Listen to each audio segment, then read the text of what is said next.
Para pilitin akong makipagtalik sa anak niya, ipinagapos ako ng isang bilyonaryo at itinapon sa loob ng kotse. Nang magising ako, may isang babaeng hindi ko kilala na mahigpit na nakayakap sa akin. Ang ilang hibla ng buhok niya ay sumasayaw sa aking noo, at ang malalaki niyang mata ay tila nagsasabing, sa wakas, nahuli rin kita. Natigilan ako sa aking kinatatayuan. Sinubukan kong pumiglas, ngunit lalo lamang humigpit ang kanyang yakap. Damang-dama ko ang kanyang malambot na dibdib na nakadikit sa akin. Nahihiya akong tumingin sa bilyonaryo, ngunit tumalikod lamang siya na para bang naiintindihan niya ang sitwasyon. Wala akong nagawa kundi hayaan ang babae na mahimbing na matulog sa aking katawan. Hindi nagtagal, naramdaman kong basa na ang aking damit dahil sa kanyang laway. Wala na akong lakas para magreklamo, kaya't sa loob-loob ko na lamang nagtanong, ano ba talaga ang nangyayari? Tinitingnan ko ang tanawin sa labas ng bintana ng kotse. Sigurado akong papunta kami sa kung saan. Nang huminto ang sasakyan sa isang marangyang mansyon, may isang magandang babae na may kaakit-akit na katawan ang agad na lumapit sa akin. Sinulyapan ko ang babaeng mahimbing pa ring natutulog sa akin. Sigurado ako, ang babae sa harap ko ang ina ng dalaga. Pagkatapos ng ilang hilaan, pumasok ako sa mansyon. Pagkababa ko sa babae sa sopa, nagkusot siya ng mata, kumurap-kurap, at nang makita niya ako na nakaupo sa isang tabi, yumakap ulit siya sa akin. Ang magandang babae naman ay may dalang isang plato ng prutas. Kain ka muna, Anya. Gusto ko nang umiyak. Ako nga pala si Manuel. Maaari niyo bang sabihin sa akin kung bakit niyo ako tinatawag na diga?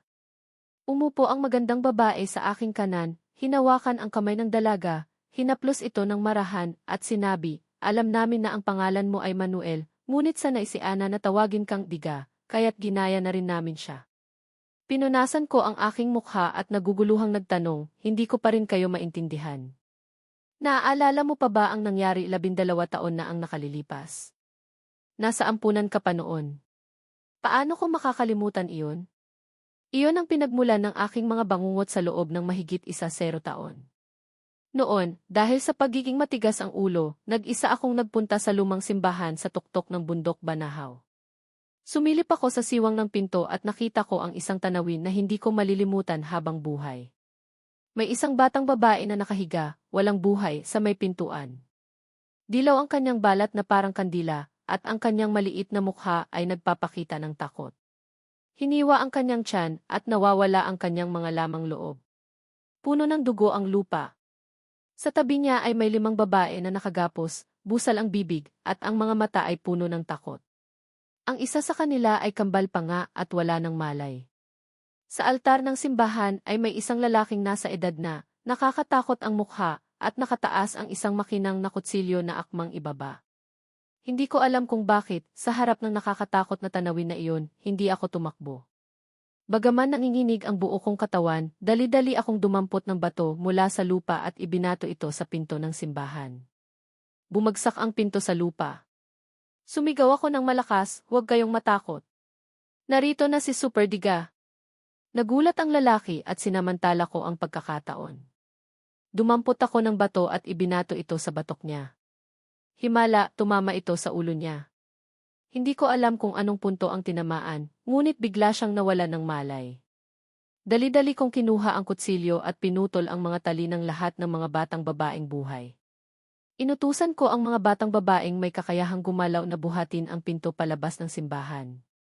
Pagkatapos ay inilagay namin ang 2 walang malay at ang batang babaeng hindi makalakad sa altar, kasama ang bangkay sa ibabaw ng pinto. Nagtulungan ang mga bata na hilahin sila pababa ng bundok. Sa paanan ng bundok, sakto namang nakasalubong namin ang isang sasakyan ng pulis. Noon lamang ako nakaramdam ng matinding takot. Sinabihan ko ang isang batang babae na tawagin ang pulis, at ako naman ay palihim na bumalik sa ampunan.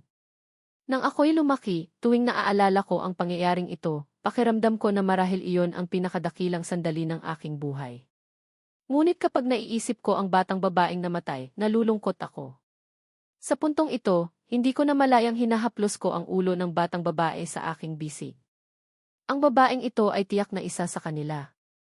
Hinawakan ng kanyang ina ang kamay ng kanyang anak at may pasasalamat na sinabi, hindi namin alam kung paano kami magpapasalamat sa iyo. Nang maalala ng kanyang ama, nakaramdam din siya ng sakit. Noon, 8 taong gulang ka pa lamang. At ang lalaking akmang manakit ay ang anak ko. Makatitiyak ako sa iyo na nailigtas mo ang 6 na buhay. Kung ang mga pulis ay naghahanap at nagdulot ng labis na ingay, o kung narinig niya ang sirena ng pulis, hindi magdadalawang isip ang kriminal na patayin ang lahat ng mga bata. Lumalabas na ang kriminal na ito ay mayroon ding anak na babae, ngunit inagaw ito ng mga makapangyarihang tao upang maghiganti, kaya kinidnap niya ang lahat ng mga batang babae na kaedad mula sa mararangyang pamilya sa lungsod. Sa sandaling ito, kumuha ng isang hiwa ng pakwan ang kanyang ina at pinutol kami. Anak, wag mo nang pag-usapan pa.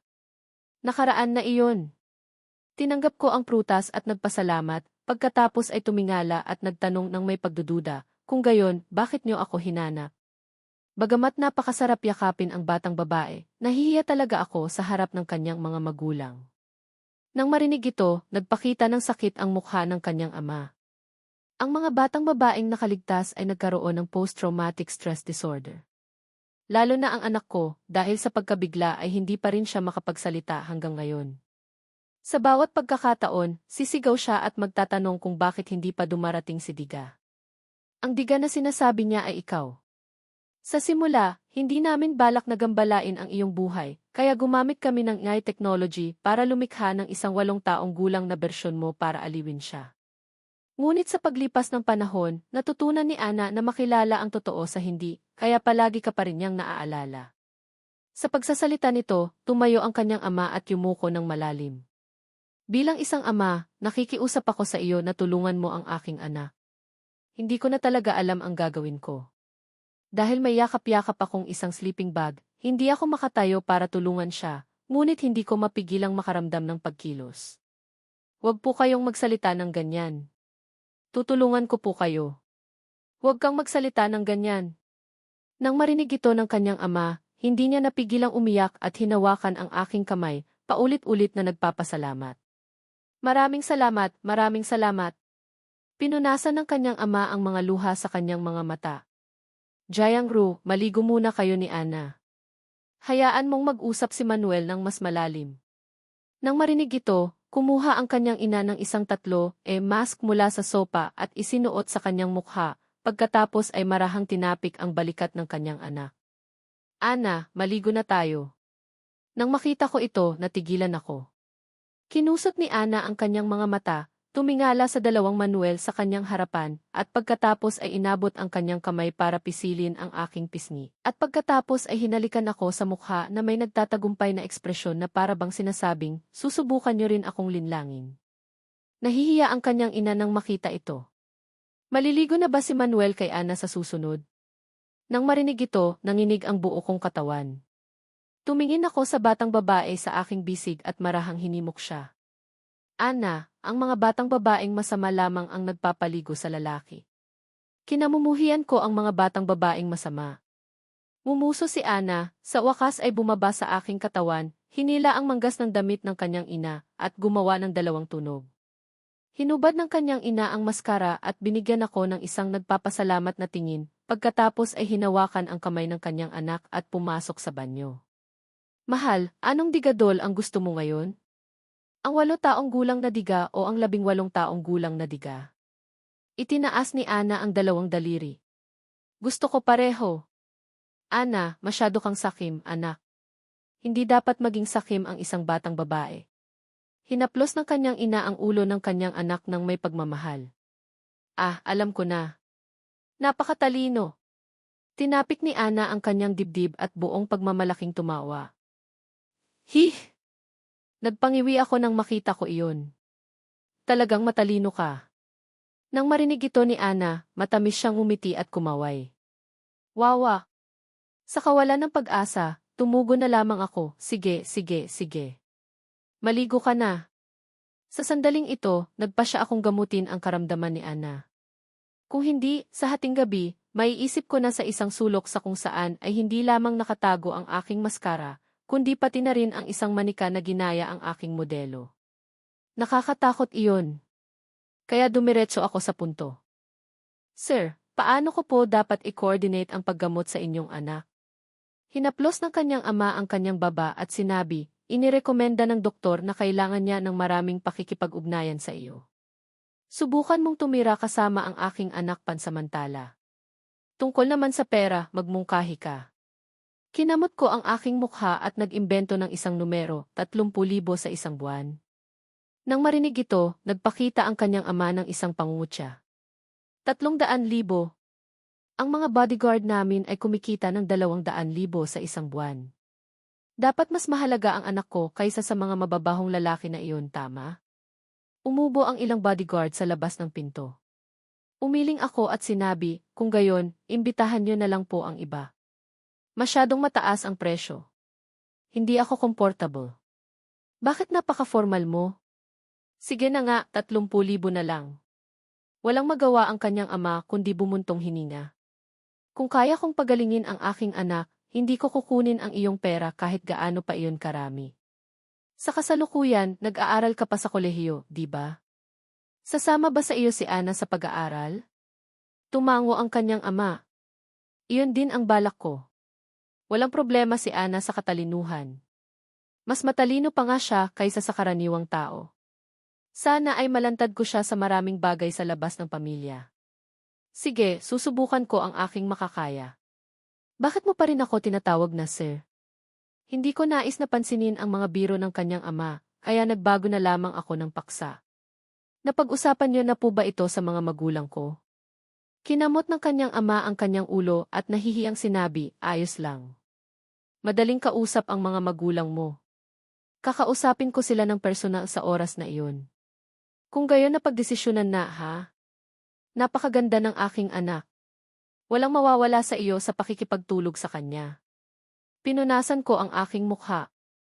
Nahihiya akong sinabi, napakalaki po talaga ng tiwala niyo sa akin. Nang marinig ito, walang ekspresyon ang kanyang ama. Bilang isang ama, nararamdaman ko ang sakit na parabang nakatapak ako ng dumi ng aso. Parabang nawala siya sa alaala. Si Manuel, alam mo ba kung ano ang pakiramdam na aliwin ang iyong anak na babae na matulog habang nakasuot ng maskara ng ibang tao? 12 taon. Alam mo ba kung paano ako nabuhay sa loob ng 12 taon na iyon? Tinabunan ko ang aking mukha. Bagamat nahihiya ako, talaga namang nahihirapan akong pigilan ang pagtawa. Hindi pa masyadong huli. Pag-usapan natin ang mga mahahalagang bagay. Umupo ng tuwid ang kanyang ama, nakahalukip-kip, at sinabi, sa kasalukuyan, tinatanggap ni Ana ang mga babae, ngunit sa mga lalaki, maliban sa iyo, magkakaroon siya ng hindi komportabling physiological reaction. Ang mahalaga, normal pa rin ang kanyang sexual orientation. Kung hindi siya mapapagaling, kinakailangan na lamang na pakasalan mo siya. Isa lamang ang anak ko, at ipapasa ko ang negosyong ito sa inyong dalawa. Kung magpapakasal kayo, sisiguraduhin kong hindi kayo magugutom at mababahala tungkol sa damit. Kasama ba sa 30,000 sa isang buwan ang kondisyong ito? Hindi kita pinipilit. Nagbabayad lamang ako ng 30,000. Sa tingin mo bakit nagmungkahi ako ng 300,000 sa isang buwan? Ang kanyang ama ay nagpakita ng natural na ekspresyon. O sa tingin mo hindi maganda ang aking anak, hindi kaakit-akit, at hindi maganda ang kanyang katawan? Malinaw na alam ko na wala akong ginagawa, ngunit tila nagiging sobra-sobra na ito, kaya dali-dali kong ipinaliwanag, hindi nyo kailangang magalit ng ganyan. Sa tingin ko hindi naman ganun. Tumutulong lang ako ng kaunti. Nagsisinungaling ka. Sinisiraan mo ang aking anak, hinahamak siya, at iniisip na hindi siya makapagsalita. Biglang nagalit ang kanyang ama. Sir, sa totoo lang, gusto ko ang mga babaeng may inosenteng personalidad, ngunit medyo labis na ang pagiging inosente ni Ana. Isa pa, hindi naman pwedeng magdesisyon tayo sa habang buhay pagkakakita pa lamang natin, di ba? Masyadong minamadali ito, tama? Itinuro ng kanyang ama ang kanyang ilong. Hindi ba ako responsableng ama? Padalos-dalos ko bang ipinapakasal ang aking anak sa iba? Nang sabihin ito, nakahalukip-kip ang kanyang ama at seryosong sinabi, akala mo hindi kita inimbestigahan mula pagkabata hanggang sa paglaki. Ang iyong taas, timbang, health report, para sa kaligayahan ng aking anak, alam ko pa nga ang iyong sukat. Pati ang history ng iyong browser ay nalaman ko kung paano imbestigahan, at humingi rin ako ng tulong sa mga fortune teller para sa iyong bazi. Lahat sila ay nagsasabi ng mabuti. Saan ka humuhugot ng lakas para sabihin na padalos-dalos akong nagdesisyon sa susunod na kalahati ng buhay ng aking anak? Nang marinig ko ang mga sinabi ng kanyang ama, para bang nasunog ang aking kith. Huminga ng malalim ang kanyang ama. Nag-aalinlangan ka pa rin. Sinisiraan mo ang aking anak, iniisip na hindi siya normal, di ba? Nagkamali ako. Bakit hindi ka magbago ng paraan ng pagtawag? Bilisan mo, wag mo akong galitin. Nang marinig ito, nasagot ako ng walang sigla, ama. It said, mabuting anak. Ngayon isa na tayong pamilya. Ang kanyang ama ay naging dalubhasa sa pagbabago ng mukha, napakabait at nakangiti. Malaki na rin ang anak ko. Bilang ama, maaari ko lamang siyang suportahan. Kung ipagkanulo mo si Ana sa hinaharap, hindi kita patatawarin kahit na magtago ka sa dulo ng mundo. Nang marinig ito, agad akong natauhan. Ano ang nangyayari? Sa sandaling ito, biglang sumigaw ang kanyang ama sa labas ng pinto, Xiao Zhao. Pagkatapos ay kinuha ng ilang bodyguard ang hagdan at tinanggal ang kamera sa sulok ng dingding. Nang makita ko ito, nagpangiwi ako. Nagtataka ako noon kung bakit may kamera ang isang mayaman sa kanilang sala. Ama, huwag kang magsalita. Kung magpakasal ka sa iba sa hinaharap, hahayaan kong upahan ng mga tao ang lahat ng electronic billboard sa lungsod kung saan ka nakatira para ipakita ang video na ito. Pinunasan ko ang aking noo. Pakiramdam ko medyo sobra na ang biro na ito. Sir D. Muli akong pinutol ng kanyang ama. Bilang isang ama, talagang wala akong magawa. Kung hindi gagaling ang aking anak, ano ang gagawin ko? Dapat mayroon akong katiyakan. Sa sandaling ito, bumukas ang pinto ng banyo. Ang ina at anak ay nakabihis na ng pantulog. Nang makita ko ito, tiningnan ko ang kanyang ama at humanga sa kanya. Talagang napakaswerte niyang magkaroon ng dalawang anghel na tulad nito. Ang pisngi ni Ana ay lalong nagmukhang rosy at kaibig-ibig dahil sa init. Dahil tag-init, maikli at manipis ang kanyang pantulog. Sa ilalim ng kanyang palda ay may isang layer ng puting tule. Ang kanyang puti at malambot na mga binti ay malabo na nakikita sa tule. Tumakbo si Ana sa harapan ko. Dalawang tunog. Natigilan ako sa pagtingin sa kanyang ina. Nahihiya siyang nagpaliwanag, sinabi ng anak ko na maligo ka. Lumunok ako at nagtatakang nagtanong, hindi ba? Hindi ako makapaniwala. Labis na nahihiya ang kanyang ina. Talagang gusto ni Ana na matulog kasama ka. Si Ana ay nakahalukip-kip tulad ng kanyang ama. Ang kanyang maliit na ulo ay tumango ng seryoso. Sinabi ng anak ko na palihim kang umalis kanina at natakot na palihim ka ring aalis sa pagkakataong ito. Paano mo naiintindihan ang ibig sabihin ng anak mo? Ang kailangan mo lang ay pag-ibig para maintindihan mo. Seryosong sinabi ng kanyang ina, darating din ang araw na maintindihan mo. Maaari ba akong tumanggi? Kumaway si Ana ng kanyang puti at malambot na mga kamay. Nag-aalala siyang sumigaw, Sinabi ng anak ko na hindi pwede. Sinabi ni Ana na gusto na niyang magkaroon ng sanggol matagal na. Ang mukha ng kanyang ina ay pula na para bang nagdudugo. Bakit ka nagsasabi ng mga bagay na ito? Tumango si Ana ng seryoso at iniunat ang isang daliri para ipaliwanag, Tinabunan ng kanyang ina ang kanyang ulo ng nahihiya. Kung alam ko lang, hindi ko sana ipinabasa sa kanya ang mga nobelang romansa. Si Ana ba ang magtuturo sa iyo ng mga bagay na ito? Ang mukha ng kanyang ama ay kasing itim ng uling. Anong sinasabi ng anak ko? Mula nang malaman na pupunta ka kay Ana, bilang isang ina, kailangan kong bigyan ang aking anak ng ilang payo, di ba? Para may paghahanda si Ana, pinanood ko siya ng mga love story sa internet. Marahil ay naaalala niya ang plot at nagbuo ng isang panuntunan, ang mga babaeng may anak sa huli ang nananalo.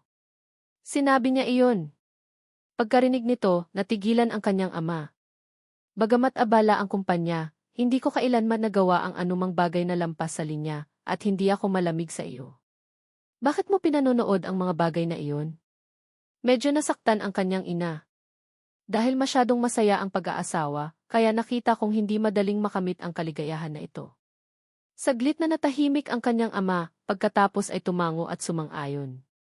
Kung gayon kinakailangan na panoorin ito. Ibabahagi ko sa iyo ang panoorin mamaya. Pagkalipas ng ilang sandali, sinabi muli ng kanyang ama, hindi matututo si Ana, di ba? Nag-alangan ang kanyang ina sandali. Siguro hindi. Walang eksena na iyon sa aklat. Tumango ang kanyang ama. Kung gayon i-install natin ang app na anti-scam para sa kanya para hindi niya matutunan iyon. Tumango ang kanyang ina. Tumingala si Ana at nagtatakang nagtanong, Wala. Ang bagay na ito ay maituturo lamang ni Diga sa iyo. Hindi ka maaaring turuan ng iyong mga magulang. Tumango si Ana para ipakita na naiintindihan niya. Nakatayo ako sa isang tabi at nagpakita na hindi ko maintindihan. Ano ba itong nangyayari? Ano ba talaga ang nangyayari? Nakahiga sa marangyang bathtub, nagbulong ako ng walang magawa. Napakabihira ng mga taong hindi makatuwirang mayaman. Bagamat napaka-cute ni Ana, hindi ko kayang maging masama. Tila inalisan ako ng aking ama ng kakayahang maging masama. Ngunit ako ay 20 taong gulang pa lamang. Iyon ang tamang edad para kumulo ang dugo paminsan-minsan. Halimbawa, ngayon nakatayo ako. Nang makita ko ito, dali-dali akong bumigkas ng isang talata ng Tao Te Ching, pagkatapos ay nagmamadaling naghugas at lumabas ng banyo. Sa sala, dala ng kanyang ina ang isang baso ng gatas. May dala rin si Ana ng kalahating baso, marahil ay gustong makipag-inuman sa akin. Maaaring dahil nagugutom siya, kaya ininom niya ang kalahati ng kanyang baso. Puti ang kanyang mga labi. Nang tanggapin ko ang gatas, pinagtagpo ko ang aking baso at ang kay Ana. 1,000 baso. Tuwang-tuwa si Ana. Kumulot ang kanyang mga mata at mumiti, esay. Sa sandaling ito, lumapit ang kanyang ina sa likod ko at iniayos ang kwelyo ng aking polo shirt, pagkatapos ay tumingin kay Ana at nagpaalala, Ana, sa hinaharap, kapag lalabas ang iyong lalaki, dapat mong ayusin ang kanyang hitsura. Napakagwapo ng ating lalaki, kaya maraming maiinggit sa kanya. Sa makatuwid, dapat bigyang pansin ang maliliit na detalye. Tumango si Ana na parang naiintindihan niya. Nang marinig ito, namula ang aking mukha at umubo ng ilang beses. Ano ito? Ituturing ko si Ana bilang sarili kong kapatid. Tiningnan ng kanyang ina ang kanyang amang walang ekspresyon. Kumunot ang kanyang mga kilay. Hindi ba sinabi mo na matagumpay ka na? Napakasiraulong babae. Sinabi ko ng matagumpay kaya matagumpay na. Huwag kang magtanong sa harapan ko. O, nahihiya ba ako? Tinabunan ng kanyang ina ang kanyang bibig at tumawa ng may pag-aalala, pagkahiyain, pagkabahala at pag-aalinlangan. Sa wakas ay dinala ako ng kanyang ina sa isang silid na puno ng pakiramdam ng pagkababae. Napakaayos ng silid ni Ana. Bagamat walang mga manika gaya ng inaasahan, nakita ko na mayroong yakap na unan na ginawa ayon sa aking modelo sa kama, at mayroon ding mga pulang bedsheet at silk na kumot. Nang makita ko ito, nahihiyang nagpaliwanag ang kanyang ina, hiniling ito ni Ana pagkatapos niyang basahin ang nobela. Sa sandaling ito, hindi ko na talaga alam kung ano ang sasabihin. Sinabi ng nanay, Ana, magsipilyo ka na para makatulog na tayo, sabi ni Mama. Kumurap si Ana, halatang ayaw niyang magsipilyo mag-isa. Kaya ko naman, bulong niya. Pinakaayaw ng lalaki ay ang babaeng hindi kayang alagaan ang sarili. Alam ni Mama ang sikreto. Mabilis na tumakbo si Ana sa banyo para magsipilyo. Pagkasara niya ng pinto, sumilit si Mama at bumulong, Manuel, salamat sa pagtitiis mo. Ang asawa ko ay mahilig magbiro. Huwag kang magalit. Ayos lang po, tita. Kung hindi po kayo ganyan, mas mahihiya ako. Hirap na nga po ako ngayon, sagot ko. Bumuntong hininga si Mama. Kung hindi lang talaga wala na kaming ibang paraan, hindi namin gagawin ang bagay na ito na masasabing kakatwa. Huwag niyo po masyadong seryosohin. Saka, napakaganda ni Ana. Ituturing ko po siya bilang kapatid ko. Tumango si Mama at sinabing totoo, kung gayon, salamat sa pangangalaga kay Ana. Tita, magtiwala po kayo sa akin. Tutulungan ko po si Ana na malampasan ito. Lumabas si Ana sa banyo na naglalakad ng maliliit na hakbang, ngunit nang madama niya ang toothpaste sa gilid ng kanyang bibig, bumalik siyang tumakbo sa banyo. Nang makita ito, hindi mapigilang umiti si Mama. Ang aking baliw na anak. Mabilis na lumabas si Ana sa banyo at nagbukas ng bibig, na para bang may ipinapaliwanag sa akin. Walang magawang hinaplos ni Mama ang kanyang noo. Kaya naman magsipilyo mag-isa si Ana.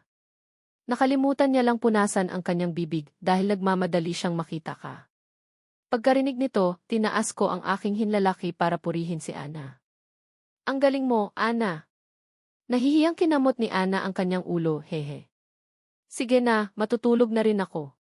Bukas ay Sabado. Matulog kayo ng mahimbing. Hindi niyo kailangang gumising ng maaga. Agad na itinulak ni Ana si Mama palabas ng silid, pagkatapos ay mabilis na lumingon at yumakap sa aking baywang. 1 oras na. Hindi ko na talaga makayanan. Hinaplos ko ang likod ni Ana at pinayuhan siya, matulog na tayo. Masunuring bumitaw si Ana, pagkatapos ay kumuha ng isang malambot na bagay na nagpapahiwatig na linisin ko ang kanyang tainga. Masunurin niyang inilagay ang kanyang ulo sa aking hita, ngunit bago ko pa masimulan ang paglilinis, nakatulog na si Ana. Nang makita ko ito, hindi ko mapigilang bumuntong hininga. Pagkatapos kong takpan siya ng kumot, nakaupo ako sa cross-leg na posisyon dahil masyado akong pagod at malaki at komportable ang lap. Mabilis akong nakatulog. Nang magising ako, naramdaman kong basa ang aking liig at naramdaman ko rin ang init sa aking tainga. Dahan-dahan kong iginiling ang aking mukha at nakita ko ang walang muwang na natutulog na mukha ni Ana at ang aking kamay na nakalagay sa ilalim ng kanyang liig ay ganap ng naninigas. Mula nang maalala ko, hindi pa ako nakakatulog sa iisang kama sa iba na walang relasyon sa dugo.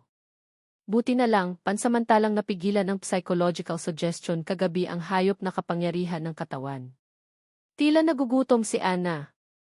Otomatikong kumibot ang kanyang bibig, pagkatapos ay binuksan ang kanyang bibig at kinagat ang aking airwax. Muli akong nanginig. Sa aking isipan, otomatiko akong nag-recite ng isang spell.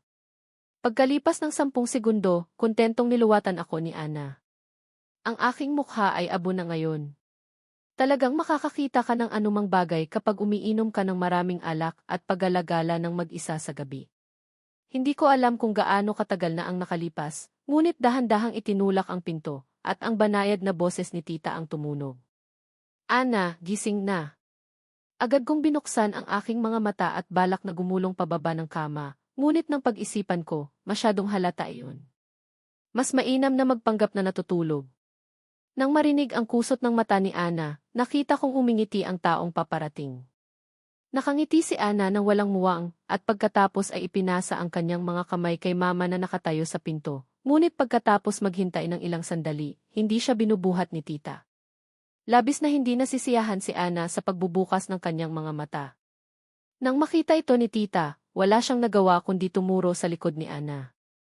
Ang maliit na mukha ng dalaga ay nagpakita ng nag-aalinlangang ekspresyon, at biglang parabang napagtanto niya ang isang bagay, umikot siya ng husto, at nakasalubong niya ang aking mga mata na nahihiyang naglalayo na maging labis. Kinunutan ni Ana ang kanyang noo, pinunasan ang kanyang mga mata, at inabot ang kanyang kamay para pisilin ang aking baba. Tila gusto niyang alisin ang maskara, sa wakas ay naalala niya na ito ang tunay na ako. Nagpakita agad ang isang nagagalak na ekspresyon na hindi nag-iisip na agad bumalik sa yakap sa akin at kuskusin sa aking dibdib. Naramdaman ko ang dalawang lambot sa aking dibdib. Bahagyang nagbago ang aking ekspresyon. Hindi siya nakasuot ng bra. Sa banyo, nakita ko ang halik sa kanyang leg. Walang magawang bumuntong hininga. Paano ako nakarating sa silid kahapon? Buti na lang walang nangyari kagabi. Manuel, kumain na tayo. Ang boses ni Mama mula sa sala ay naputol ang aking mga kaisipan. Mabigat akong naglakad pababa sa mesa. Si Mama ay nakaupo sa tapat ko, natural na kumukuha ng pagkain para sa akin. Nakaramdam ako ng labis na kahihiyan dahil dito. Bigla, gumamit din si Ana ng chopstick para kumuha ng isang piraso ng karne para sa akin at pagkatapos ay ngumiti ng matamis sa akin. Nakapatong si Mama sa kanyang baba, tinitingnan ang eksenang ito. Ang kanyang banayad ng ngiti ay lubhang maliwanag. Ang aura ng kanyang ina ay mas maninging pa sa panlabas na araw. Tita, umalis na po ba si Tito? Hindi, pupunta siya sa bahay niyo para kumain mamaya. Pagkatapos, pupunta rin tayo sa bahay niyo. Nang marinig ito, namula ang aking mukha. Tita, hindi ko po sigurado kung nasabi ko sa aking mga magulang ang nangyari kahapon sa amin ni Ana. Tumango si Mama, okay lang. Huwag kang mag-alala. Masisiyahan pa sila kapag nalaman nila. Hindi ko inaasahan na ang laki ko na pala ay natatakot pa rin sa aking mga magulang. Dahil hindi ako mapalagay, nakakain ako ng 2 mangkok ng kanin. Kumakain pa rin si Ana, kaya nakipag-usap ako at si Mama tungkol sa pang-araw-araw na bagay sa mesa, ngunit hindi ko napapansin si Ana. Nang una kong makita na ang ina ay may banayad na pagkamuhi, paminsan-minsan ay titingala ako sa akin. Pagkatapos kong mapansin ang mga mata ni Ana, akala ko na hindi niya maabot ang pagkain, kaya nag-alok akong magtanong sa kanya kung anong gusto niyang kainin. Itinuro ni Ana ang hipon sa mesa, kaya pinunasan ko ang aking mga kamay, pagkatapos ay nagsimula na akong balatan ang hipon. Habang ginagawa ko ang trabaho na 30,000 sa isang buwan, patuloy akong nakikipag-usap kay Mama. Tita, medyo baliw ako kagabi, kaya basta na lang akong pumunta sa silid ni Ana. Pasensya na po talaga. Sa hinaharap, maghahanap ako ng paraan para makatulog siya ng mag-isa.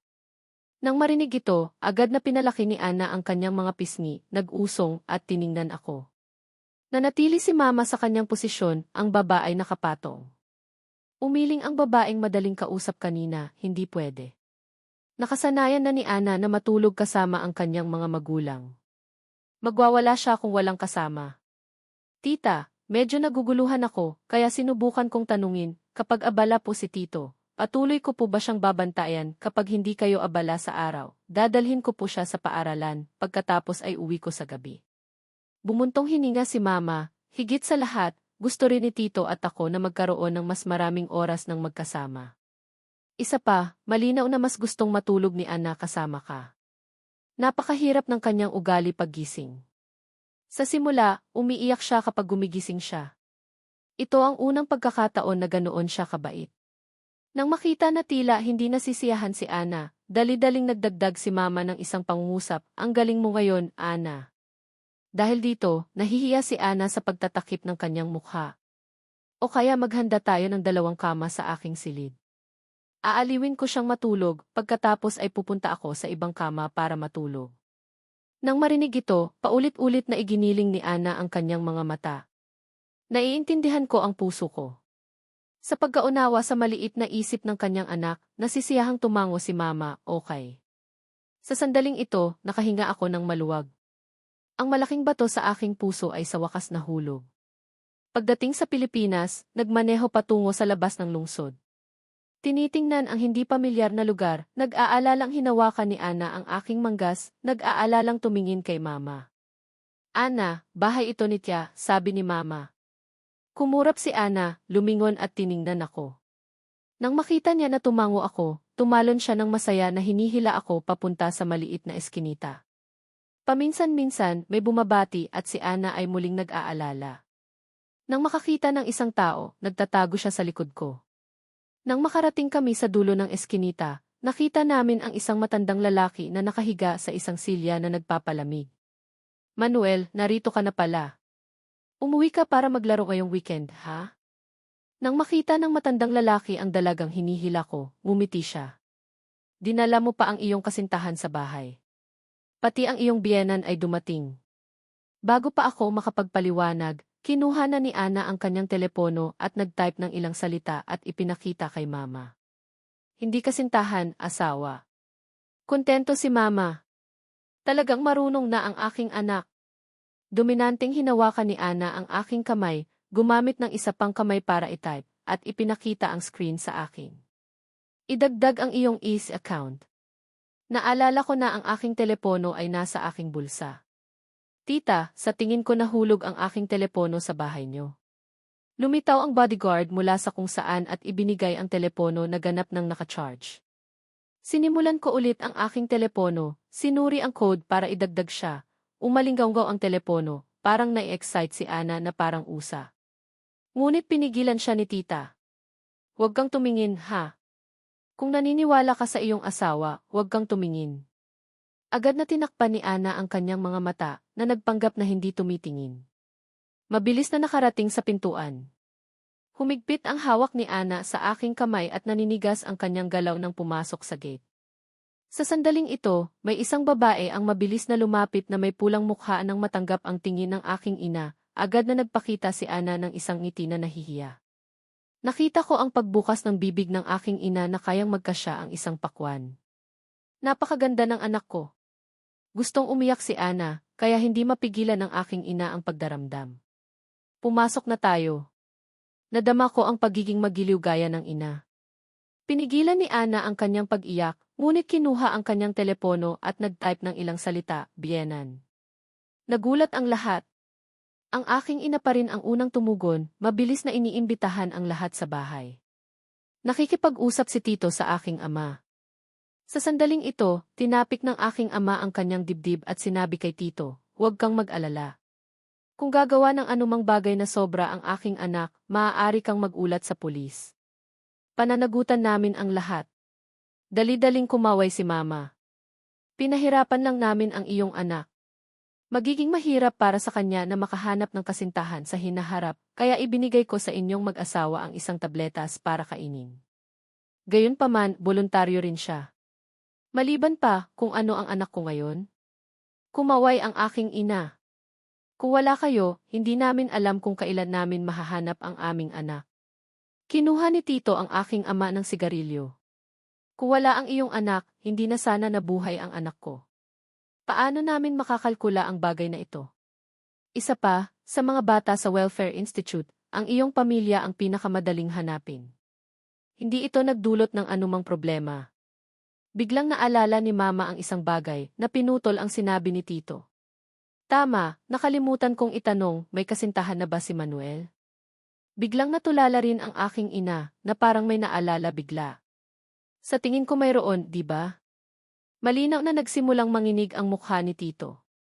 Pinatigas din ni Mama ang kanyang ngiti. Kung mayroon siyang kasintahan, kung gayon hindi makatuwiran na dalhin ni Manuel si Ana. Kahit na malugi, hindi namin kayang sirain ang reputasyon ng aming anak. Kaya sabay-sabay na tiningnan ako ng lahat. Nakaupo ako sa sopa at nagsimula na lamang na sabihin ang tungkol sa paghabol sa Diyosa sa paaralan. Sa huli, gumawa ako ng isang excuse na sinasabi, iniisip niya na niloloko ko siya. Ayaw niya na akong kausapin pa. Sa tingin ko rin hindi kami magkasundo, kaya huminto na ako, at bigyang diin ang video, sinusubukang ilipat ang paksa. Ngunit lalo lamang nagiging kakaiba ang ekspresyon ni Tita. Tiningnan niya ang mukha ng pangunahing karakter at nagulo ang ulo niya. Tila pamilyar, pagkatapos ay ipinasa niya ang telepono kay Tito. Magaling ka sa paghusga ng tao. Tingnan mo. Tiningnan ni Tito ang telepono at ngumiti.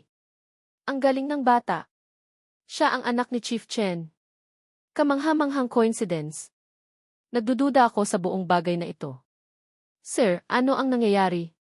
Tumingala si Tito at bumuntong hininga, noong taon na iyon, nailigtas mo ang ilang babae. Nang marinig ang bagay na ito, napagtanto ng aking ama na isa sa mga pamilyang iyon. Tumango si Tito. Alalahanin si Chen Kang. Hindi mapigilan ng aking ama. Siya ang aking direktang supervisor ngayon. Dumating siya sa aming unit para magsagawa ng inspeksyon ngayong taon. Sa tuwing kumakain kami sa kantina, nakaupo siya sa tabi ko na nagsasabi na mayroon siyang anak. Ang anak niya ang iniligtas ng aking anak. Paano ko hindi malalaman? Hinila ng aking ina ang manggas ng kanyang damit, pagkatapos ay tiningnan ako na may mga mata na tila tinitingnan ang isang taksil. Hindi ba nakakatakot? Dahil ang himpapawid ay nagiging kakaiba, mabilis akong tumigil. Diretsahang tumanggi siya. Nakaraan na iyon.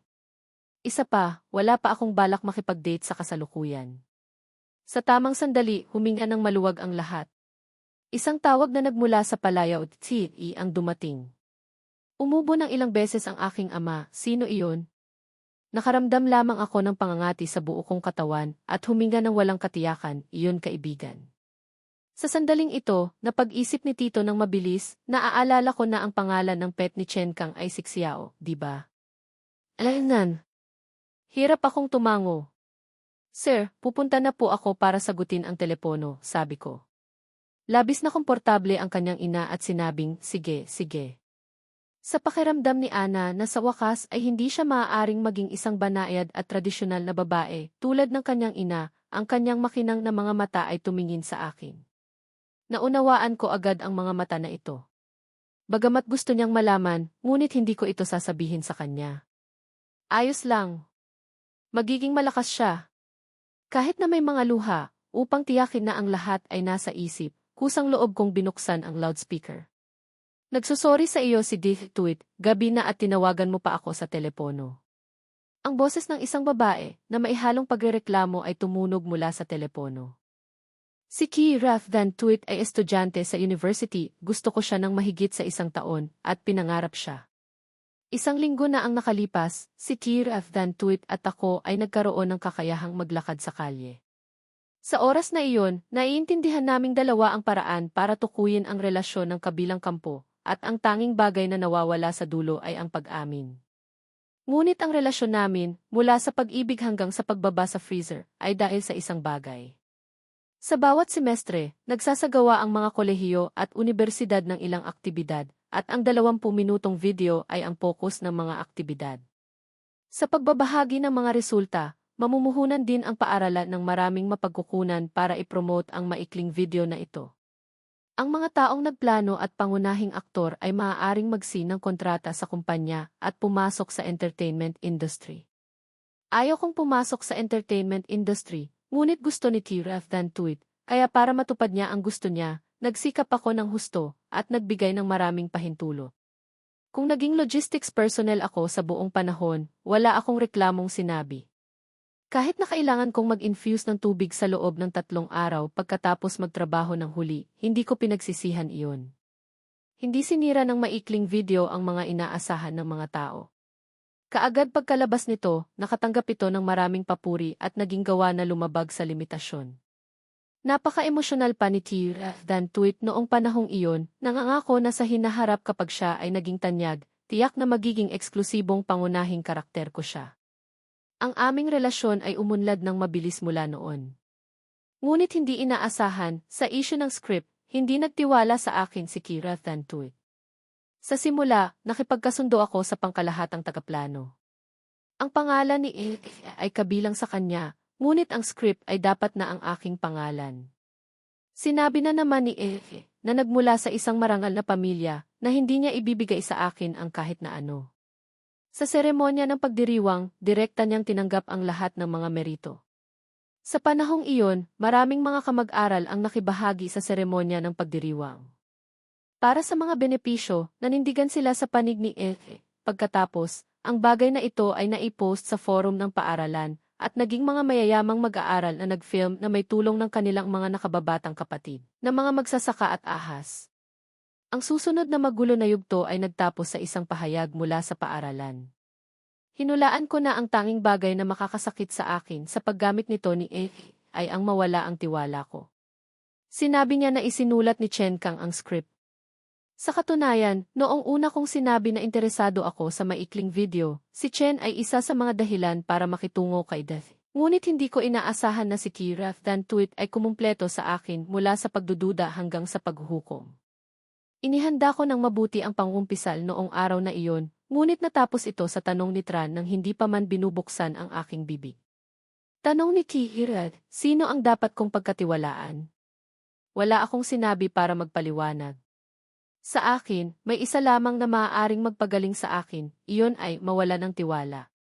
Dapat ay alam mo na kung anong klaseng tao ako sa loob ng 1 taon, ngunit ang pinalitan nito ay tanging pagkadismaya ni Chen. Paano nangyari ang nangyari sa iyo sa 1 taon? Sa simula, napagpasyahan kong magbigay ng oportunidad sa iyo sa susunod na pahayag, pero hindi ko kayang tanggapin na hanggang ngayon ay hindi pa rin kita nagsisisi. Ang mga salita ay bumaon sa aking puso gaya ng isang kutsilyo, tinitingnan ang dating pagkadismaya sa mga mata ni Tran, namamaos na tanong ko kay Tweet sa huling pagkakataon na ipagtanggol ang sarili ko. Pinagtitiwalaan mo ba ako o hindi? Matatapos na tayo. Hindi niya ako pinakikinggan at nakatingin sa akin at naglakad papasok sa banyo. Sa pagkakataong ito, hindi ako nagsalita pa. Gumagana ang aking prinsipyo at hindi ko hahayaan ang mga taong minamahal ko na madismaya sa akin. Sa totoo lang, pagkatapos kong makipagtalo sa akin, nagpa siya si Tweet na hanapin ako agad. Ipinadala niya ako noong nakaraang gabi, ngunit dahil hindi niya natagpuan ang aking sagot, hindi siya nakatulog buong gabi. Pagkatapos mag-isip buong gabi, natuklasan niya na talagang pinagkamalan niya ako. Sa sandaling ito, ang pagsisisi ni Chen ay sa wakas sumabog. Sa paggunita sa pag-uusap, gumamit silang pareho ng matigas na tono. Nabigla si Kiraf than tweet at natanto na maaaring nawala na niya ang dati kong isip. Pagdating ng umaga, nakatanggap siya ng isang magalang at malayo na nagsusori sa kanyang telepono at natulog. Kaya, hindi ako nakasagot sa oras na napilitan niya ang huling kaunting pag-asa. Magsimula siyang magpadala ng mga mensahe ng paghingi ng tawad, maging ang tono ay maihalo ng saloobin na hindi pa niya nagawa dati. Nagmamakaawa at nagmamakaawa sa akin. Sa makatuwid, hindi na kayang tiisin ni Chen at tumawag. Sa sandaling ito, nakatayo si Ana sa sala at maihawak ding telepono na nagpapadala ng mensahe sa kanyang hukbong ina na nakasama. Hindi ko ba kayang pakinggan? Hindi niya ako gustong kasama, pero gusto kong malaman. Tumingin sa telepono at napiling huwag tumugon. Tiningnan ni Mama. Sige, anak. Para sa asawa mo yan, hindi para sa akin. Ang pag-ibig ay parang digmaan at ngayon nasusunog na ang tarangkahan ng iyong lungsod. Huwag kang mag-alala. Kung malalaman o hindi, kung makita ang telepono o hindi, kung marinig ang telepono o hindi. Bilisan mo. Nagulat ang aking ina na tinignan kaming mag-ina na ganoon kabilis mag-type. Kalmado si Tito at hindi niya inaalis ang kanyang mga mata sa akin habang humihigop ng tsaa. Ang ganda talaga ng panahon ngayon. Mula sa labas, maririnig ang sigaw ni Chen. Manuel, mapapatawad mo ba ako? Lumapit ako sa bakod ng bulaklak, pumitas ng isang halamang malinaw na mabango. Walang emosyon ang aking boses. Pinapatawad kita. Nang marinig ito, lalong nag-alala si Chen. Ganoon pa rin ba tayo gaya ng dati? Nag-isip ako at sinabi, magkaibigan pa rin tayo. Pakiramdam ni Chen na nanlalamig ang kanyang mga kamay at paa, at lalong nanginginig ang kanyang boses. Gusto kitang makita ngayon. Pwede ba tayong magkita at mag-usap? Nasa bahay ako ngayon at may bisita kami. Lumingon ako at tinignan si Ana. Gustong makinig ng dalaga, at nang matuklasan kong tinitignan ko siya, nagulat siya at muntik nang mawala ng balanse. Nang makita ko ito, agad ko siyang inalalayan sa pakikipag-usap ng maingat. Nag-aalangan si Chen. Ano? Pasensya na, hindi kita kinakausap kanina. Hindi malamig o mainit ang tono ko, ngunit lalong nag-alala si Chen. May oras ka ba bukas? Hindi ko rin alam kung may oras ako bukas. Binitiwan ko ang kamay ko kay Ana at nagtanong, sinabi ba ni Eking ang isang bagay sa iyo? Hindi. Sino yung kasama mo kanina? Nagpalit ng paksa si Chen. Ayaw niyang isipin kong pinayuhan siya ng matalik kong kaibigan. Diretsahan kong sagot ang anak ng panauhin. Napatigil ang boses ni Chen. Libo-libong bagay ang dumaan sa kanyang isipan at pagkatapos ay umiling. Siguro isang makulit na bata, tama? Napakakulit ng bata. Samahan mo siyang maglaro. May malapit na amusement park. Nag-isip ako at ang paglabas ay makakatulong kay Ana na makapagpahinga, ngunit sa pagharap kay Chen na may kasamang Ana ay hindi gaanong maginhawa. Hindi rin angkop ang edad niya na pumunta sa amusement park. Nang marinig ito, nanigas ang mukha ni Chen at gamit ang isang nakakadismayang tono, sinabi niya, hindi ka ba nakikipag-date? Narinig ko ang ilang pahiwatig mula sa tono niya at napagpasyahang maging kaibigan, may mga bagay na hindi maikakaila. Diretsahan kong sinabi, wala akong balak na makipagrelasyon sa iyo sa hinaharap. Lilimitahan lamang natin ito sa mga pagkakaibigan. Masyadong prangka at nagpapakita na masyado akong nagmamalasakit. At hindi rin ako tanga, nakita ko na gusto ako nang ipakasakay kina tito at tita kay Ana bilang yaya nila. Hindi lamang ito katulad ng katotohanan na sila ay lumalabas para makipag-date, sila ay kumukuha ako bilang isang yaya para sa kanilang anak. Sa sandaling ito, si Chen Zhenghansi ay nakahawak ng isang trabaho na kasama ang kanyang anak na babae. Tanong ni Tran, maaari pa ba rin akong mag-aral? Nag-isip ako, okay lang, gumawa ng mabuti. Ito ay upang makagawa ng mabuti, hindi upang maging isang panggugulo. Nang marinig ito, kinakabahan na sinabi ni Chen, dahil ba nasaktan kita, kumuha ka lang ng isang pamilya upang umasa. Hindi mo dapat tratuhin ang iyong sarili ng basta-basta. Hindi iyon. Medyo komplikado ang sitwasyon. Ito ay tungkol sa privacy ng aking kaibigan. Sumang-ayon lamang akong mag-alaga. Walang ibang. Dahil alam kong tulad rin ni Ana, iniligtas ako ni Chen noong taon na iyon, kaya idinagdag ko, siguro alam mo rin. Nagmamadaling sinabi ni Chen, pupunta ako sa bahay mo ngayon, magpadala ng address sa akin. Hindi talaga ako komportable. Kung hindi mo ako pinaniniwalaan, wala akong magagawa. Pagkarinig sa mga salitang ito, nagalit at namula ang mukha ni Chen. Huwag kang magsisi. Pagkarinig sa tunog ng patay na telepono, walang emosyon kong inilagay ang telepono sa aking bulsa.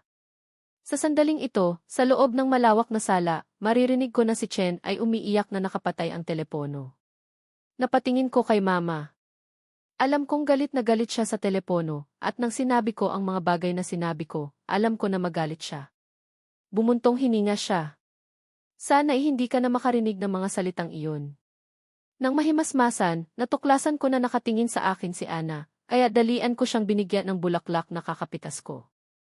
Tulad ka rin ng bulaklak. Pagkatanggap ng regalo, agad na sumaya si Ana. Sinikap kong huwag hawakan siya para ilagay sa kanyang tainga, ngunit aksidenteng dumulas ang aking mga daliri sa kanyang pisngi at leg. Biglang namula ang mukha ni Ana. Hindi niya naintindihan ang mga emosyong ito, kahit nakagabi ay wala siya nito. Pagkatapos, namumula siyang tumakbo sa mga bisig ni Tito. Hindi ko masyadong binibigyang pansin ang susunod na reaksyon ni Ana. Basta na lang kinuha ko ang aking telepono para manood ng video. Hindi ko inaasahan na ang video ko ay nasa top 1-0 na pala. Nang makita ko ito, nakatayo ako sa tabi ng bulaklak at mumiti ng walang tigil. Ngunit hindi ko alam na nakita ng aking lola ang lahat. Nang bumalik ako sa sala, nakita kong seryoso ang mukha ng aking ama. Anong ngumingiti ka? Hindi ko masyadong maintindihan. Walang magawang paalala ng aking ina. Paano mo gagawing kampante si Tito sa pangangalaga kay Ana?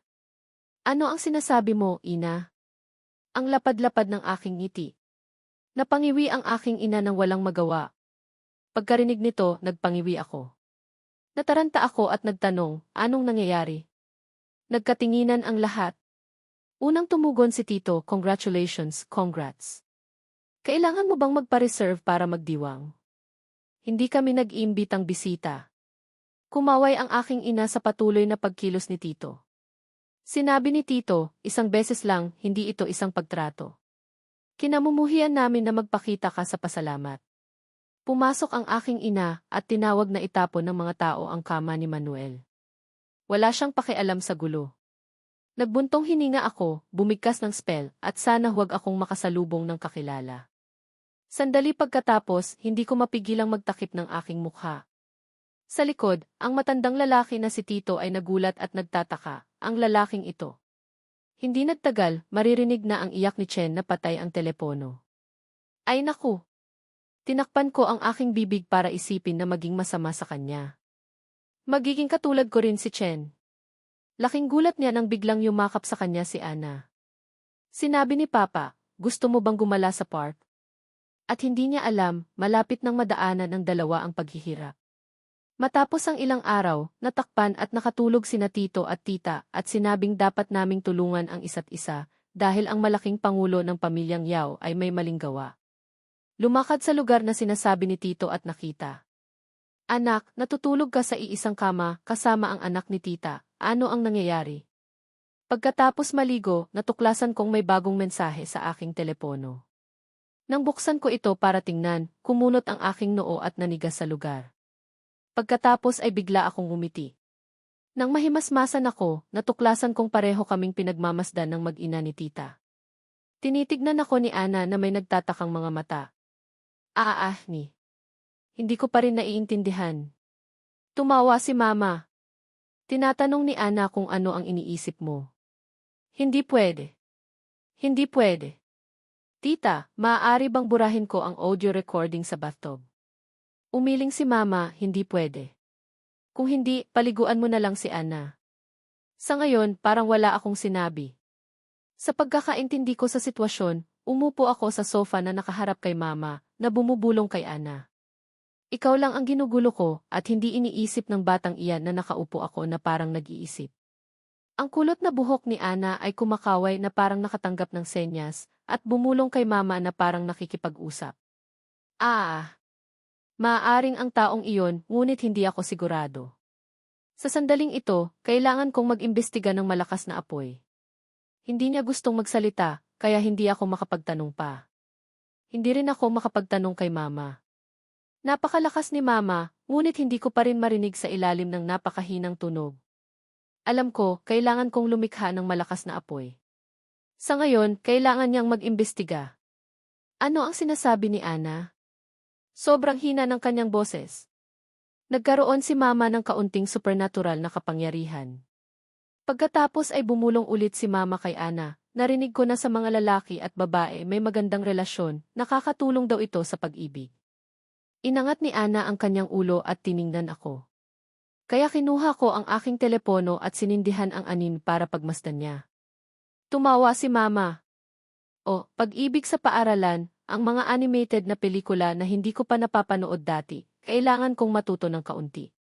Nang makita siyang ginawa ang lalaking lead na mainit sa ibang babae, sinabi si Ana na may nasasaktan. Asat Visan. Si Manuel, huwag kang masyadong tumutok. Tumawa si Mama. Tandaan mo, huwag masyadong dalhin sa puso mo. Pagkatapos, kumurap si Ana at inabot ang kanyang kamay para hawakan ako. Tinalikuran ako ni Tita. Si Chen Zhenghansi ay sumalungat sa pag-ibig. Nagkatinginan si Chen Zhenghansi sa mga tao. Ang mga tao ay nakapagsalita tungkol sa maraming iba't ibang mga bagay. Sinabi na lang ni Chen Zhenghansi ang mga nakakaawang salita. Si Mama na ang sumagot para sa akin. Itinatago ko ang buong buhay ko. Hindi ako nagbigay ng kahalagahan kung paano ko ito gagawin. Si Tito ay namumula sa galit.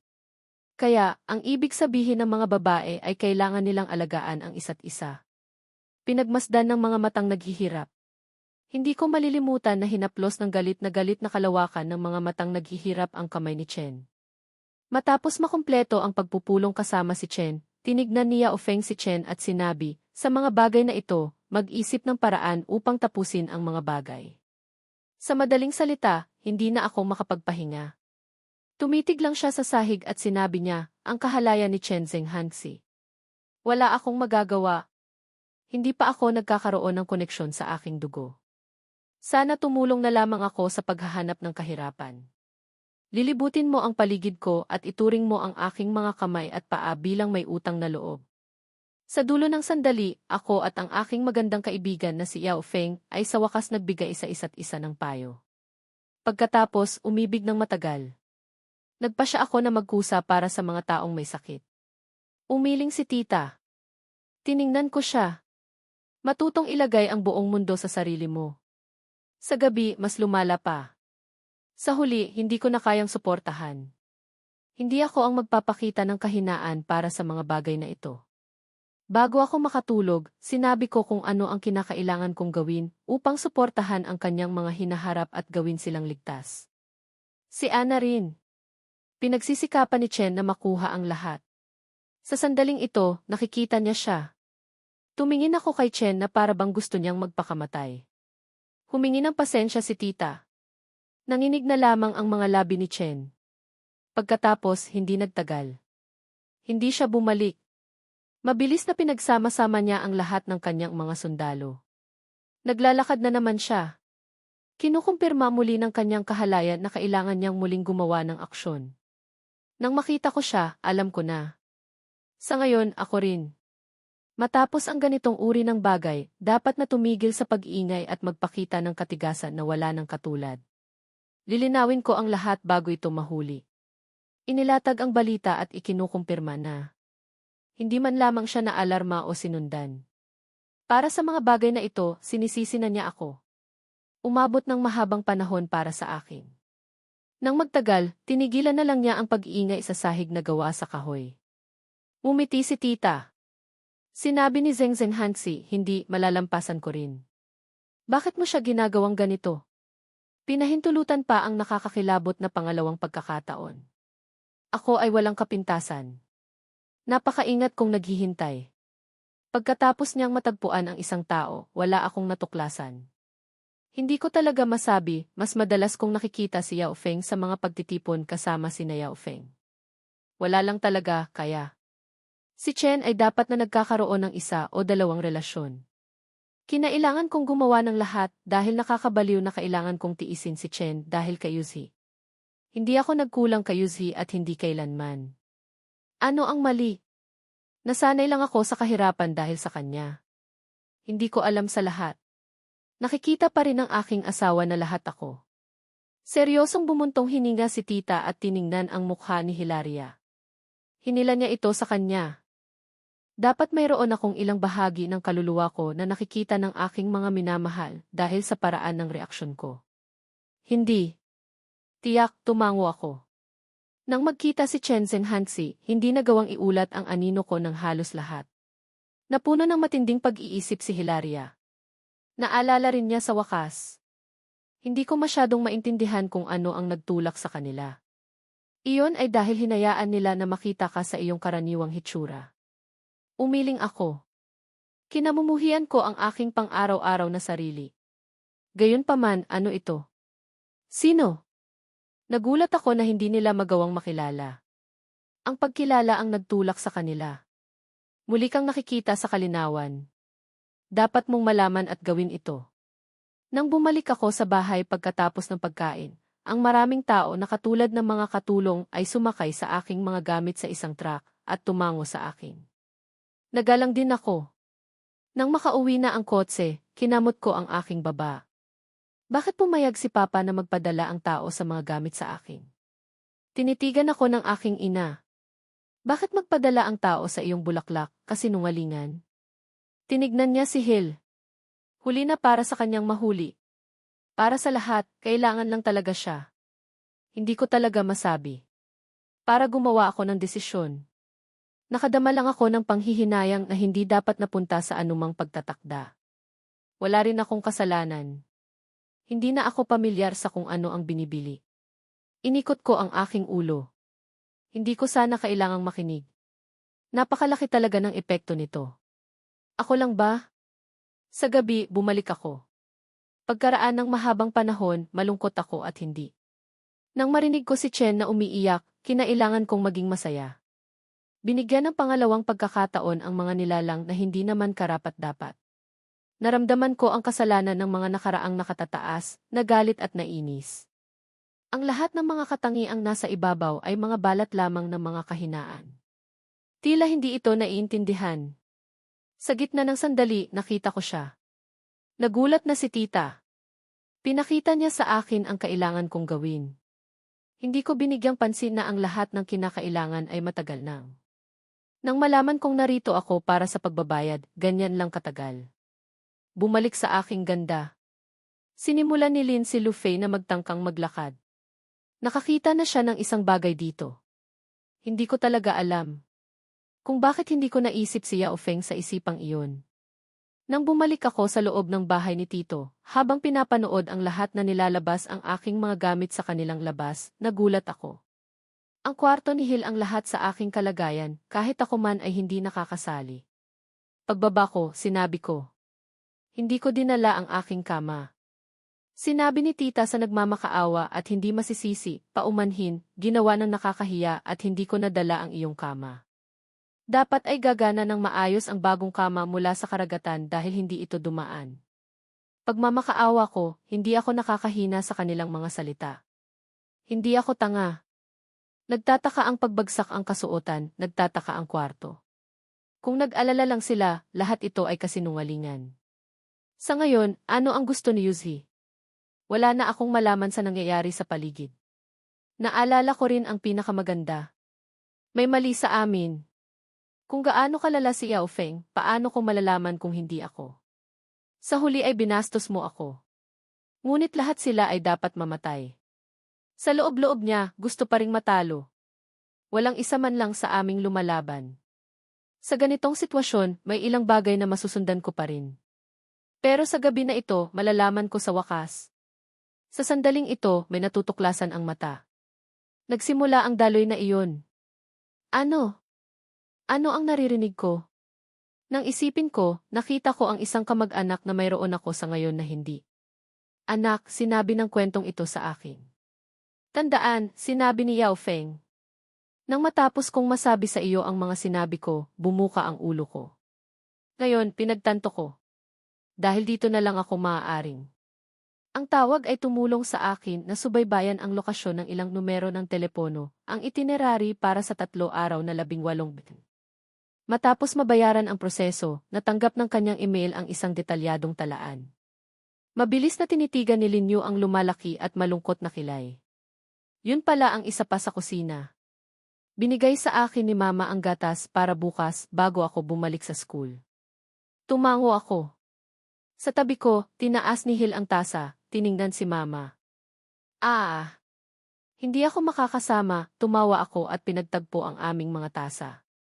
Nangyari na, at wala akong nagawa tungkol sa hindi pagiging masaya na parang iniisip ko pagkatapos naming pagtagpuin ang aming tasa na naglalagay pa rin ng maraming juice sa mga mata ni Tito. Hindi ako makapaniwala. Tumayo ako sa isang higop. Samantala, hinila ni Tito ang aking kamay papunta sa itaas, hindi ko maintindihan, hinayaan ko siyang bumaba. Sumunod sa akin si Hill. Medyo nagulat si Mama. Bakit ka pumupunta ng maaga ngayong gabi? Ano bang nangyayari? Umiling si Hill sa kaunting pagkasira ng loob. Hindi kailangang sumama si Mama. Tumango si Hill. Ngayong gabi, pabayaan niyo siyang matulog ng maaga.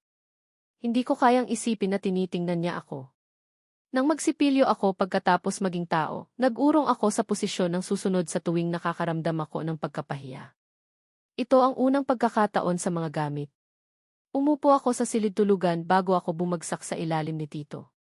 Nakita ni Hill na bumagsak ako. Ang liwanag sa tabi niya ay pinaliwanagan niya at lahat sila ay naka-off. Nangyayari pa ring mangyari sa maraming kababaihan na hindi. Masasabi na ang lahat, huwag subukang magmadali kapag naglalagay sa iyong kabataan.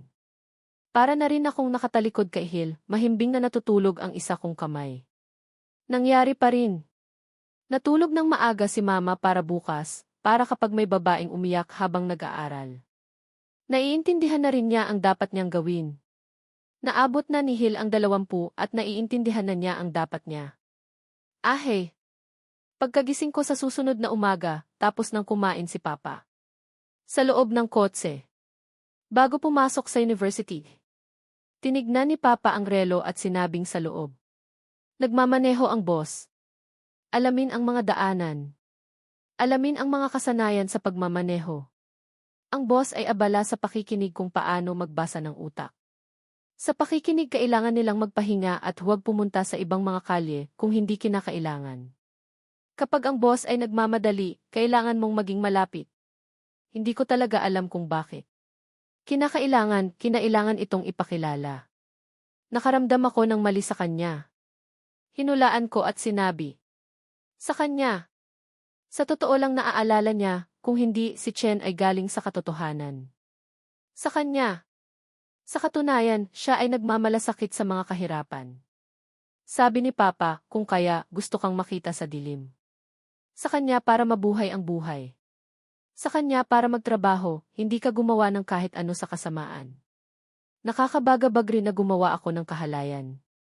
Ang ibig niyang sabihin ay ang sinasabi mo, ikaw ang kaibigan ng magulang ni Hill sa ngayon. Kanina, ang kinakailangan lang ay tumibay ang loob ko. Hindi ko sinabi. Ang boses ni Chen Zhenhansi sa akin at sinabing 20. Sa mundo. Ano ka? Hinahawakan mo lang ang sarili mo. Pinamamahalaan ang kailangan mong gawin. Si Tito tumagilid. Para tinititigan ang gumagalaw na sasakyan. Sinubukan kong magsalita pero pinahinto niya ako. Nakakadaya ang kaisipan. Katulad rin ito ni Hill sa galit ng asawa ko at sa iyo. Ako nga pala, magbibigay ako ng katugunan ngayong araw. Itinago lang niyo yung mga pangungutya. Ngumiti si Tito. Seryoso ang labanan na tumatakbo. Iba. Naku. Para may karapatan. Para na namang sinakluban ang kalangitan. Huwag tumingin. Nalaman ko kung sino ang anak na babae sa kanya. Nabalot ng kanyang ngiti. Bago lumapit ka sa amin. Ang pagpipilian ng iyong mga tao. Tandaan na kami ay pamilya magpakailanman. Sa tabi niya, mabilis kong napagtanto na si Hill na parang isang anghel. Nasaan iyon? Sa sandaling iyon, itinutok niya ang mga mata sa buong pagiging pamilyar at nagpatuloy ng walang kahit anong kasalana. Sa sandaling iyon, alam ko ang kanyang halaga. Pumayag ba kayo na sa mga bisita, gusto mong magpadala pa kayo ng mga bulaklak at ipaalam na magagawa nyo? Nang nakita ko silang nagtatalo na bumabagabag sa mundo. Ang magandang araw ay wala na para sa iba. Naalala ko ang kasalanan ni Chen. Muli, magiging masaya ako na ikaw ay malagpasan niya. Napakapanglaon na ang mundo ay patuloy na umiikot na sinasabi. Nais naming tumigil ka mula sa pag-aalala. Pansamantala, hindi siya makapagdesisyon sa kaisipan. Handa na ang mga kalaban. Sinong nagpatawad sa pagbubukas ng kahon na ito? Nagkaroon ka ng koneksyon? Malinaw at magdusa ng maraming beses. Ang mga kalaban ay nais ang lahat. Matalik ang lahat ay katotohanan. Bago makumpleto ang nakakabaliw na ituring kang may pananagutan. Magtiwala ka sa akin. Nagtitiwala ka rin ba sa akin? Bakit hindi kita pinagkakatiwalaan? Palaging pinipilit ng tito at tita yung punto na yun. Ngayon natanto ko ang mga bagay dito, sigaw ni Chen. Kayong tatlo ni tita at tito na magtulungan at mahalin ang bawat isa. Kayong mga tunay na nilalang, tumango si Yao Zhangshan. Huwag kang magsalita ng kahit ano. Ikaw ang tanging bagay na magpapagaling sa akin, sabi ni Hill, hindi mo na ako kailangang higit pa. Dapat sabihin sa akin. Ginawa niyang bumuga sa akin si Chen. Ano na? Habang umuulan, ang kanyang balat at ang pag-iisip niya ay nalapastanganan ng maraming beses, ikaw ay nauna sa akin. Huwag kang magpaapekto sa iba, sabi ni Di. Papasok at lalabas sa lahat. Kinalimutan mo na. Ang nais niyang isipin tungkol kay Si. Nagbago ako ng isipan. Nais kong ipakita at ipakitang walang mali. Pagkatapos ng labis, sa ilalim ng ilaw walang katotohanan sa mundo. Si Hill ay may sakit. Pagdating ng oras, mayroon akong ilang mga problema. Kapag tinanong ko na naman, sinagot ko si Chen, sa wakas, ang kaligtasan niya ay ang paraan ko upang maiwasan ang pagkabaliw. Sa ngayon, magpapahinga lang kami. Magandang kasama. May mangyayari, nagkataon iyon.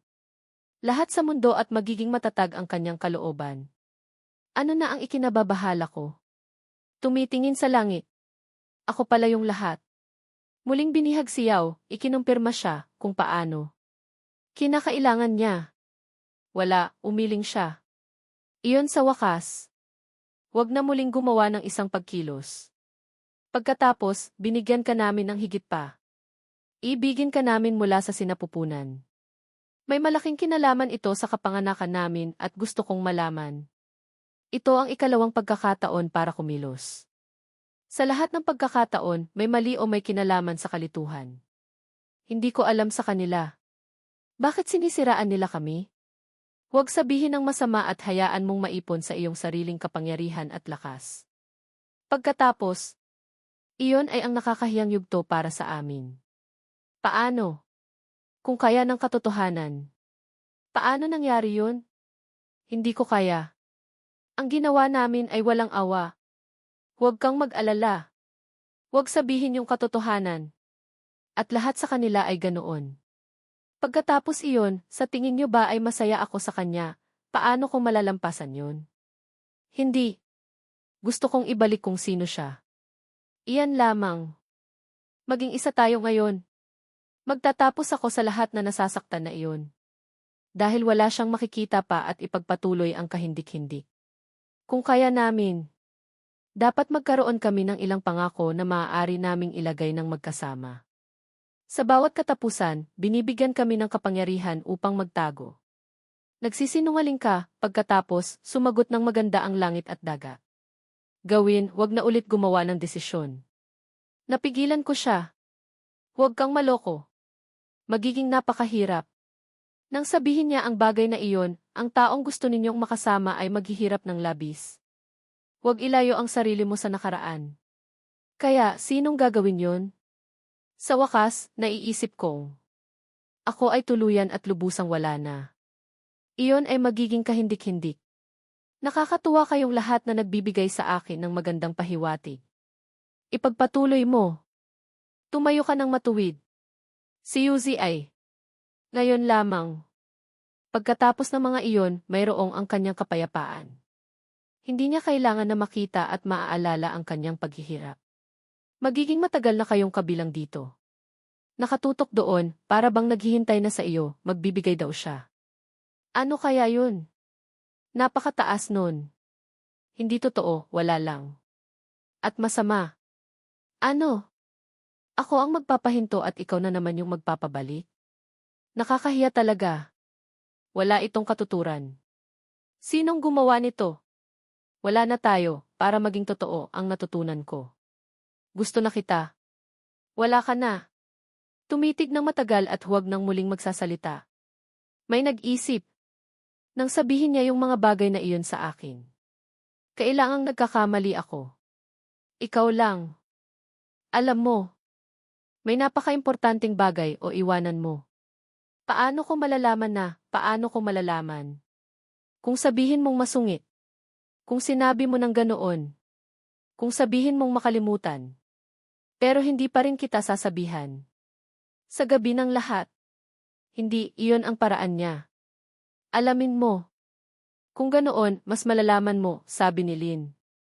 Paumanhin at kinamuhian. Lahat. Pero dahil gusto. Paano pa kita malalaman at ihihiwalay? Sabi pa niya.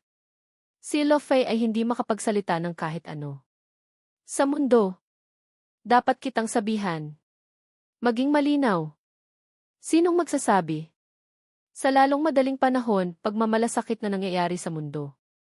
Hindi ko magawa ito. At tumigil mula sa paghingi. Hindi totoo na lahat ay nasira. Binubuo niya ang isa.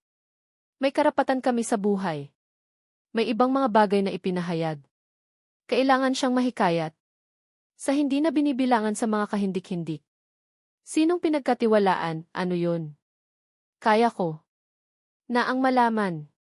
Hindi na kita kailangang mag-alala pa. Sa madaling sabi, sa kanila. Paano niyo malalaman, paano ko magagawang hanapin yun? Maliban sa kanila ay hindi na. Sa iyo sa mundo. Kailangan kanyon. Dapat kaming magtrabaho. Yun ang mga nakaraang kuro-kuro. Nakakagulo talaga. Kung ano ang mangyayari ay ang kaligtasan sa atin at kung hindi ay ang kawalan ng kalayaan natin. Napagpasyahan niya sa paglalarawan ng karaniwang mga kaalaman. Ano nangyayari doon? Nangyari ito. Sinasabihan ka. Kung hindi mo kailangang gawin iyon, sinabi sa'yo na ang pinakapangit na gagawin mo para kay si kaya hindi ko iyon gagawin. Nakakahiya sa paraan namin. May kaunting kapangyarihan sa pagitan namin, kaya naisip kong maging ganoon kami. Pero alam ko, ang bawat isa sa kanila ay lubos na may kabuluhan. Sa panghihikayat. Ano nga yun? Sa ganitong araw, kailangan kaming mahalin at protektahan. Kung maghahanap ka pa sa akin, pagkatapos nyon ay hindi na ako makikita. Hindi ito maibabalik. Hindi, maghahanap din ako. Magagaling tayong lahat, wala akong ibang matutunan bukod doon. Sa lalong madaling panahon, wala nang dapat ibahagi sa katotohanan. Sa mga mundo. Sa sandaling iyon, ang kailangan mo ay ito. Na nangangailangan pa rin ng maraming tao sa amin. Pagkatapos nun, ang ibig kong sabihin ay ang lahat. Sabi mo lang, malaya na tayo. Nasaan na ka ngayon? Tumakbo at nagmadali si Jie. At, kailangan mo. Muli, nagkatagpo sila. Malaya na sila. Kung ganon. Magaling kaming lahat, sabi ni Jie, wala ka na. Hindi ko alam kung paano magpapagaan sa kanya. Hindi ako makakagawa ng mabubuting bagay. Huwag mong hanapin ang kung nasaan ka. Alam nyo ba? Wala na tayong iba. Sabi nilang lahat sa madaling sabi.